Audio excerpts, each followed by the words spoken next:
Guys, welcome and welcome back to my channel. तो मेरे channel का नाम है लक्ष्मी की रसोई और इस पर आपका बहुत बहुत स्वागत है। तो चलिए जी शुरू करते हैं। आज आपके साथ मैं शेयर करने वाली हूँ अपना आफ्टरनून रूटीन।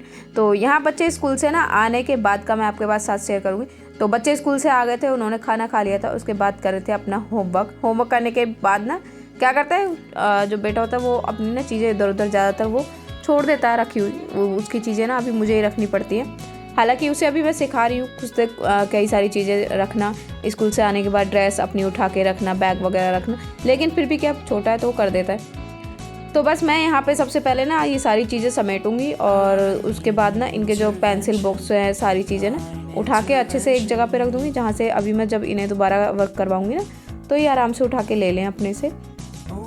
और इसका ये बैट है ना, ये कहीं पे भी पड़ा रहता है, बैट बॉल तो इसके पड़े हुए मिल जाएंगे घर में कहीं पे भी। इसके खिलौने तो ज़्यादातर खिलौने तो मैं इसके जो ये मैंने एक सेंटर टेबल के ऊपर बास्केट रखी हुई है ना, इसी में मैं डाल के रख देती हूँ। इससे क्या होता है कि मेरे को बार बार इसको ढूंढ के नहीं देने पड़ते, वरना इसका क्या होता है कि जो चीज़ें नहीं मिलती ना वही चीज़ें ये अपनी मांगता है। तो बस मैं यहाँ पे ना निकाल दूँगी झाड़ू, क्योंकि यहाँ नीचे इन्होंने ना कुछ खाया था, मूँगफली खाई थी, तो उसके जो ऊपर के छिलके ना वो गिरा दिए थे, तो क्या उड़ते रहते हैं वो इधर उधर। तो मैं बस उन्हें ना झाड़ू से हटा दूँगी। तो इसके लिए मैंने मैट भी हटा दिए थे क्योंकि उसके ऊपर भी पड़े हुए थे। और बस झाड़ू निकालूंगी यहीं पे सामने सामने, मतलब इसमें ड्राइंग रूम में ही, और बेडरूम में तो साफ़ ही रहता है उसमें, क्योंकि दिन में कोई जाता नहीं है और इतना गंदा रहता नहीं है। तो बस मैं यहाँ सामने सामने ना बस चीज़ें समेट दूँगी। और ये डाइनिंग टेबल के ऊपर भी ना चीज़ें रखी रहती है जो इधर उधर रख देते हैं। और ये बुक्स भी मैंने यहीं रख दी थी, और पानी जो पीते हैं बोतल वो भी ये यहीं पे रखी हुई थी। तो बस यहाँ से चीज़ें ना थोड़ी सी समेट के रख दूँगी, ताकि अच्छा लगता है थोड़ी समेटी हुई चीज़ें ना। हालांकि अभी थोड़ी देर ही रहेंगी, थोड़ी देर बाद फिर ऐसे ही कर देते हैं। बच्चों के साथ ना कितना भी कर लो, वो क्या है वो अपनी चीज़ों को ना ऐसे कर ही देते, अपनी भी करते हैं और हमारी जो रखी हुई होती है ना उनको भी। तो बस यहाँ पे मैंने सारी चीज़ों को रख दिया। और ये जो मैं एक टॉवल रखती हूँ यहाँ पे, ये मैं अपने हाथ साफ़ करने के लिए रखती हूँ, हाथ पोंछने के लिए। मतलब अगर मान लो मैंने धुले हैं हाथ तो नहीं मेरे को कहीं पे मिलती, तो मैं इसी से पोंछती हूँ। तो मेरे को यहाँ पे एक चाहिए होती है, क्योंकि किचन में ऐसी कोई जगह है नहीं जहाँ पे मैं उसको टांग के रख दूँ, तो इसलिए ना मैं यहीं पे टांग देती हूँ इसको। तो इसके बाद मैं ना झाड़ू निकाल देती हूँ और कोशिश करती हूँ बहुत धीरे धीरे से निकाल दूँ, ताकि ना ये डस्ट उड़े ना, क्योंकि मेरे को पसंद नहीं है वो उड़ती है जो। तो यहाँ पे बस झाड़ू निकाल दूँगी। और बाहर ना मेन डोर पे क्या होता है कि सारे चप्पल जूते का ना ऐसे ढेर इकट्ठा हो जाता है, क्योंकि स्कूल से आते हैं फिर खेलने जाते हैं, क्रॉक्स वगैरह, इनके शूज़, हस्बैंड के शूज़, मेरे भी रहते हैं एक दो जोड़ी। तो यहाँ पे इकट्ठे हुए ना अच्छे नहीं लगते, तो वो उठा के मैं सारे ना शू रैक में लगा देती हूँ साथ के साथ ही, ताकि फिर बाद में जब ज़रूरत पड़े। यहाँ पर बस मैं इतने छोड़ूंगी, इनके क्रॉक्स वगैरह जो रहते हैं ना उन्हें थोड़ा सा ऊपर रख देती हूँ, बॉक्स रखे हुए हैं बाहर, उनके ऊपर उठा के रख दूँगी। और ये डोरमेट निकाल के यहाँ से ये कूड़ा ना यहीं पे भर देती हूँ। मैं ज़्यादा आगे तक नहीं लेके जाती, क्योंकि बाहर से तो वो लोग साफ़ करके ही जाते हैं। तो बस यहाँ पे वो कूड़ा मैंने डाल दिया था, उसके बाद में झाड़ू मेरी हो गई थी। और इसके बाद ना मैं देखती रहती हूँ बच्चे भी क्या करते रहते हैं, और साथ के साथ में मैट भी बिछा दूँगी, क्योंकि अभी फ्लोर ना हालांकि इतनी ठंड तो नहीं रही है, लेकिन फ्लोर ना ठंडा लगता है नंगे पैर अगर रहते हैं। तो बच्चे तो खासकर नंगे पैर ही घूमते रहते हैं घर में, उनसे कितनी भी कहो वो कम पहनते हैं। तो इसलिए ना मैं ये मैट डाल के रखती हूँ, ताकि वो जब यहाँ पे बैठता है ना तो कम से कम पैर तो नीचे ना ठंडे में रहे। और यहाँ नीचे जो गिरता है ना थोड़ा अच्छा भी लगता है, कि गिरता हुआ अच्छा नहीं लगता। मैट बिछी हुई थोड़ी अच्छी लगती है यहाँ पे सेंटर टेबल के नीचे। तो मैंने ये पहले तो पूरी फोल्ड के बिछा रखी थी, लेकिन फिर मैंने क्या करा इसको ना हाफ़ कर दिया, हाफ़ फोल्ड करके तब बिछा के रखी थी। और यहाँ मैं शाम के डिनर की तैयारी करने लगी थी। तो आज बनने वाली थी मसूर की साबुत वाली दाल, मतलब मखनी स्टाइल में। और यहाँ पे जो थोड़ा बहुत सामान था वो मैं उठा के रख रही थी, और साथ में हो रहा था दूध गर्म। ये रखी थी मलाई, इसमें से निकालना था मुझे घी। ये बर्तन भी मेरे दो घिरे हुए थे, इनको भी मेरे को आज खाली करना था। और जब मैं दाल मैंने उबलने के लिए रखी थी ना, उसी में मैंने 2 आलू भी डाल दिए थे, क्योंकि उसकी मुझे बनानी थी चोखा या चटनी, जो भी कह सकते हैं, मैं चटनी बोलती हूँ। तो वही मेरे को बनाना था, और दाल बनानी थी, और उसके साथ बनानी थी बेसन की रोटी। वैसे पहले मैं बनाने वाली थी एकदम मिस्सी रोटी, प्याज और वो सारी चीज़ें डाल के उसमें, लेकिन फिर बाद में मैंने सिंपल वाली बनाई थी। तो बस यहाँ पे दाल और दूध वगैरह गर्म किया था ना, तो थोड़ा सा इधर उधर कुछ फैला रहता तो वो समेट दिया था, एक बार स्लैब को फिर से साफ़ कर लिया था। अब करते हैं दाल बनाने की तैयारी। तो उसके लिए मैंने यहाँ पे ले लिए थे प्याज, टमाटर, और जो भी सारी चीज़ें तड़के के लिए चाहिए होंगी वो मैंने ले ली थी। और इनको क्या है मैं अच्छे से काट लूँगी, चॉप कर लूँगी, बारीक बारीक तो नहीं करती मैं, थोड़ा मोटा मोटा करके काट के डाल देती हूँ इसमें। और साइड में मैंने पानी गर्म करने के लिए रख दिया था, क्योंकि दाल ना जब मैंने बॉईल करने के लिए रखी थी गाढ़ी हो गई थी वो, और उसमें अब मैं थोड़ा सा अगर ठंडा पानी डालूंगी तो उसका टेस्ट बदल जाता है, तो इसलिए मैं उसमें डालूंगी गर्म पानी बाद में। तो बस यहाँ पे बीच बीच में ना मेरे को बाहर जाके बच्चों को देखना पड़ता है कि वो क्या कर रहे हैं क्या नहीं कर रहे हैं, क्योंकि हो सकता है वो मिनट में झगड़ा करने लगे और मिनट में साथ में खेलने लगे।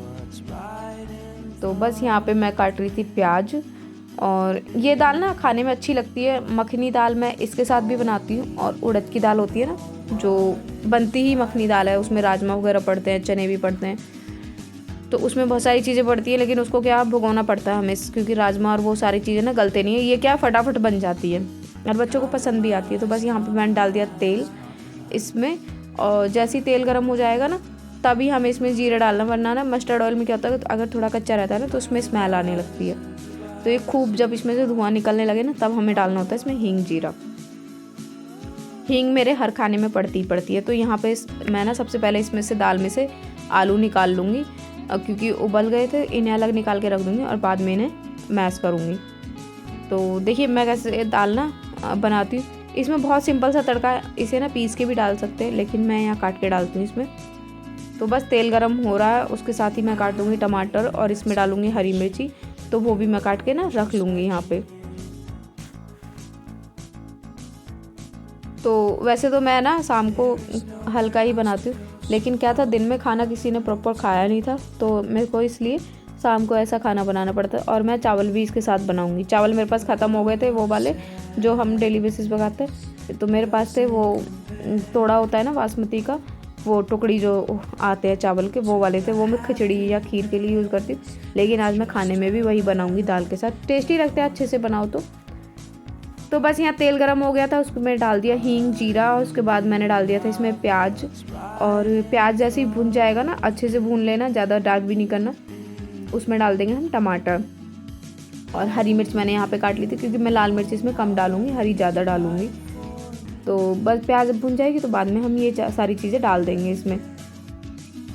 तो यहाँ पे ना ये कढ़ाई को इग्नोर करना, क्योंकि ये डेली मैं इसमें ज़्यादातर इसी में खाना बनाती हूँ। मैं नॉन स्टिक को ना थोड़ा सा अवॉइड करती हूँ, तो ये ऐसी रहती है। मैं इसको कितना भी साफ़ करूँगी ये फिर से ऐसी हो जाएगी काली।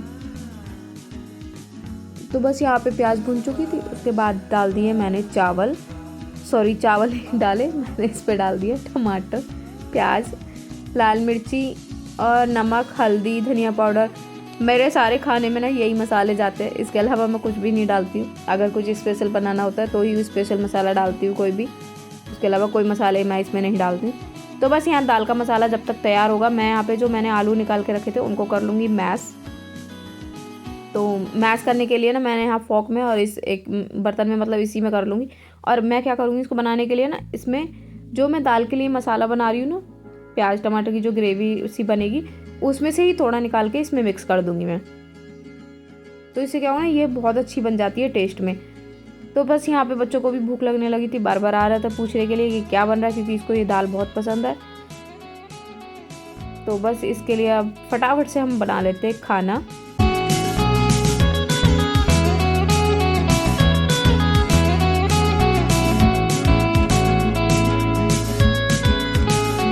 I need an intervention, divine intervention, you know. Only in my crucial moments do they pay attention carefully. The shadows of my past welcome me again with a smile.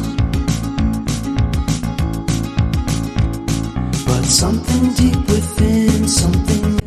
तो बस मसाला भुन चुका था, अब बारी है इसमें दाल को डालने की। तो देखिए दाल ना इतनी ज़्यादा गाढ़ी हो गई थी। ये मैंने पानी तो इसमें सही रखा था, लेकिन काफ़ी टाइम तक ये बंद ऐसे ही रखी गई थी ना, और ज़्यादा उबल भी गई थी, तो इसलिए ना ये गाढ़ी हो गई। और इसमें अब मैं डाल दूँगी गर्म पानी। इस तरह पहले उबाल के पानी रखने से ना फ़ायदा होता है कि हमें जल्दी से पानी डालना पड़े, तो हम फटाफट से डाल देते हैं, वरना तो फिर आलस आता है कि साथ के साथ पानी गर्म करें फिर हम इसमें डालेंगे। तो मैं क्या करती हूँ, पहले गर्म कर लेती हूँ। और इसके बाद मुझे आटा भी लगाना था, तो थोड़ा एक्स्ट्रा करके मैं रख लेती हूँ। और यहाँ पिट्ठी भी मेरी तैयार हो गई थी, जो मैंने चटनी बनाई थी ना आलू की, वो भी तैयार हो गई थी, क्योंकि आज मेरा मन था आलू की चटनी जो ये बनाई मैंने, इसके साथ सीधे राइस खाने का।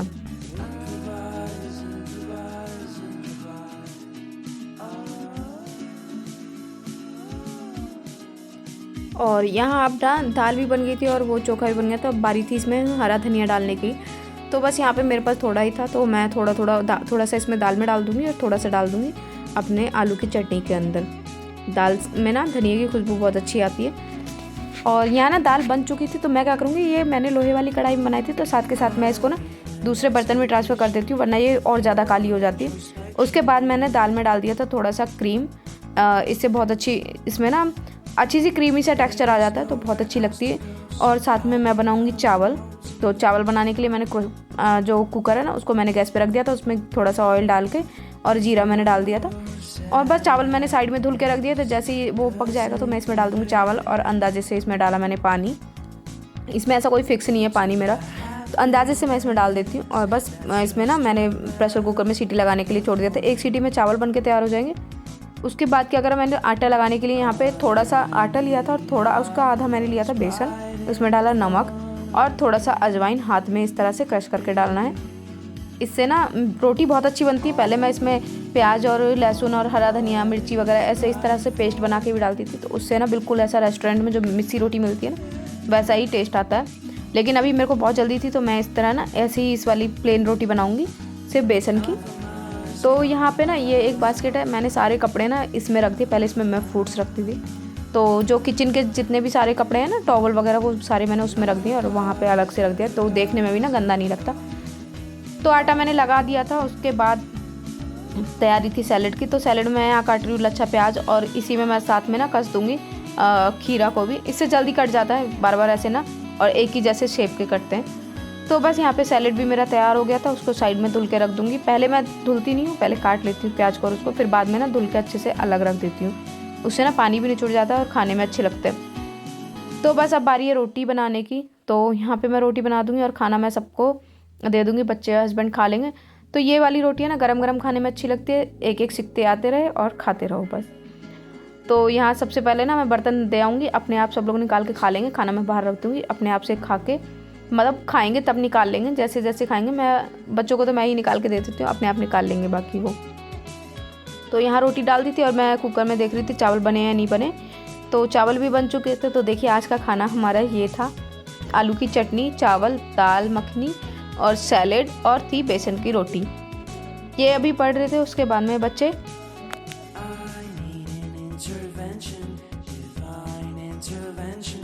तो बस सारी रोटियां बन चुकी थी और सब खा चुके थे। बच्चे भी शाम को ना एक एक रोटी मैं दे देती हूँ और उसके बाद ना चावल देती हूँ। शाम को वैसे मैं चावल बनाती कम हूँ, तो बस यहाँ पे बच्चों ने खा लिया। अब बारी थी मेरी, मैं अपने बर्तन ले जाती हूँ। मेरे को जो सामने दिखता है मैं उसमें खा लेती हूँ। तो बस मैंने उठाई एक प्लेट, कटोरी, और अब मेरी बारी थी। बाकी का काम मैं बाद में समेटती हूँ, ताकि खा के ना बिल्कुल एकदम ऐसे बैठना ना पड़े, वरना मेरे को लगता है भारी भारी सा। तो यहाँ पे मैं दाल ले लूँगी अपने लिए और चावल और सैलेड, उसके बाद मैं भी खाऊंगी। तो आज का मेरा मन था खाने का कि मैं ना चटनी के साथ ही खाती चावल, तो मैंने दाल अपने लिए ले ली थी, लेकिन खाई उसकी आधी ही थी मैंने।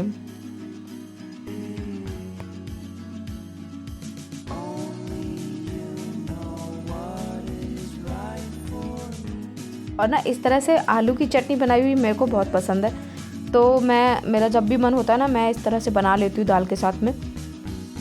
तो बस ये था आज का हमारा डिनर, और बच्चे भी खाना खा रहे थे, उसके साथ साथ उनका चल जाता है टीवी। उनका खाना खाने का मतलब ही होता है उनका टीवी देखना, टीवी पे तारक मेहता का उल्टा चश्मा देखना। तो जी आज बोलते बोलते ना मेरे जबान भी कई बार लड़खड़ा गई है, तो उसको भी इग्नोर करना, क्योंकि जब इतना सारा बोलते हैं तो कुछ ना कुछ गड़बड़ ज़रूर हो जाती है। तो बस करते हैं आज का डिनर और उसके बाद फिर मिलते हैं। उसके बाद मैं जाके ना किचन वगैरह अपना साफ़ करूँगी अच्छे से, और जो किचन का काम रहता है वो पूरा कंप्लीट करके देखना है बच्चों का कि उनका स्कूल का वर्क वगैरह जो थोड़ा बहुत बचा होगा तैयारी कराने की, तो वो भी मैं उनको कराऊंगी इसी टाइम पे। तो यहाँ किचन बस साफ़ करनी रहेगी, तो उससे पहले बर्तन मैंने साफ़ कर दिए थे। तो पीछे ना छींटे आ जाते हैं, आप कितनी भी कोशिश करो कि पीछे स्लैब पे छींटे ना आए गैस को आगे करके काम करने की, लेकिन फिर भी थोड़े बहुत छींटे आ जाते हैं, साथ के साथ उन्हें साफ़ कर देती हूँ मैं। तो यहाँ सारा काम मेरा हो गया था फिनिश। दूध भी मैं गर्म करके वापस से आ गई थी जब इनको पीना होगा, और यहाँ इसकी मैं तैयारी करा रही थी बैठ के। इनके ना अभी रिवीजन चल रहे हैं, एग्ज़ाम शुरू होने वाले हैं, तो उसके लिए ना इनके स्कूल में टेस्ट वगैरह चल रहे हैं। तो जी इसकी मुझे करानी तैयारी, और इसका साइड में अपना कुछ चल रहा था तो इसकी एक क्लिप ना चुपके से इसकी बना ली थी। What's right in front of me? Only you know what is right for me.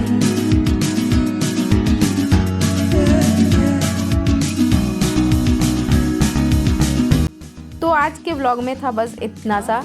उसके बाद में करते हैं इस व्लॉग को यहीं पे एंड, क्योंकि अब ये इसके बाद ना कुछ भी नहीं था, हम सोने वाले थे। अगर आपको व्लॉग पसंद आया तो लाइक करना, शेयर करना और सब्सक्राइब नहीं करा है तो ज़रूर सब्सक्राइब कर लेना।